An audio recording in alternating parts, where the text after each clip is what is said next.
Celebrate biodiversity. दोस्तों, यह theme है इस वर्ष के विश्व पर्यावरण दिवस की, जो कि 5 जून को हर साल मनाया जाता है। एक अनुमान के मुताबिक 1 मिलियन प्रजातियां इस पर्यावरण से एक्सटिंक्ट होने के कगार पर है। Now it's time for nature. मैं डॉक्टर विशाल जैन, लेप्रोस्कोपिक सर्जन एवं वेट लॉस स्पेशलिस्ट, आपसे पर्यावरण दिवस पर कुछ बातें करना चाहता हूं, जो इस हमारे पर्यावरण के इकोसिस्टम को और हमारे शरीर के इकोसिस्टम को लेकर है। दोस्तों, जिस तरीके से एक पर्यावरण का इकोसिस्टम होता है जिसमें पेड़ पौधे, जीव जंतु और हम मनुष्य प्रजाति होते हैं, वैसे ही हमारे शरीर के अंदर भी एक इकोसिस्टम होता है जिसमें कि असंख्य संख्या में सूक्ष्म जीवाणु पाए जाते हैं, जिनको हम गट माइक्रोफ्लोरा कहते हैं। एक स्टडी के अनुसार करीबन 100 ट्रिलियन बैक्टीरियाज और अन्य ऑर्गेनिजम्स हमारे शरीर के अंदर इंटेस्टाइन्स में पाए जाते हैं। ये हमारे नॉर्मल कमेंसल्स होते हैं, जिनको हम गट माइक्रोफ्लोरा कहते हैं। दोस्तों, इनका कार्य होता है हमारे शरीर को हेल्थ को मेंटेन करके रखना और हमारे शरीर के इम्यून सिस्टम को बना कर रखना। लीवर, किडनी और हार्ट की तरह अब इस गट माइक्रोफ्लोरा का भी अब एक अंग मान लिया गया है। और नई नई रिसर्च और स्टडीज़ में अब ये सामने आ रहा है कि गट माइक्रोफ्लोरा के अल्ट्रेशन के कारण हमारे शरीर में कई बीमारियां जन्म लेती है।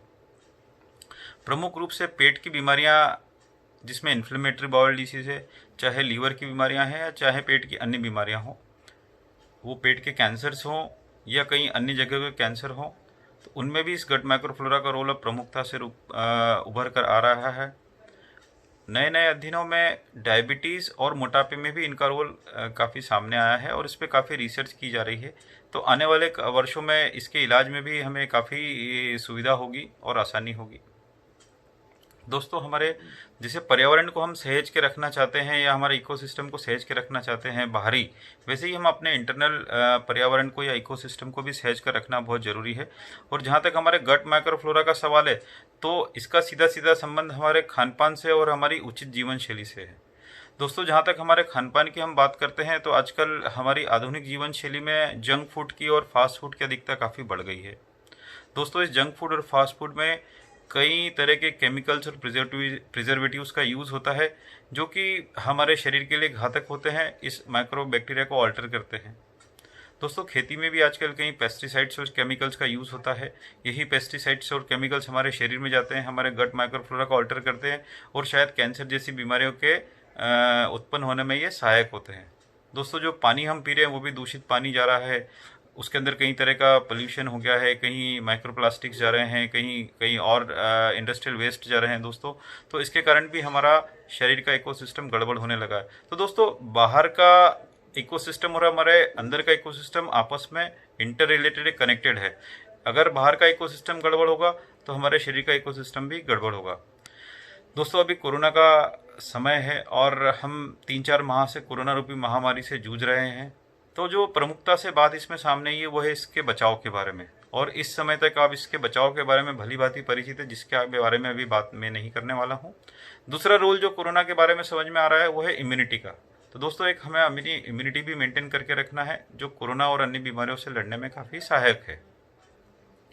हम अभी अपने लंग्स की इम्यूनिटी की बात करते हैं, तो दोस्तों लंग्स में भी कुछ माइक्रोफ्लोरा होते हैं। और दूसरा कि लंग्स के लिए जो सबसे आवश्यक चीज़ है वो हमें ऑक्सीजन है।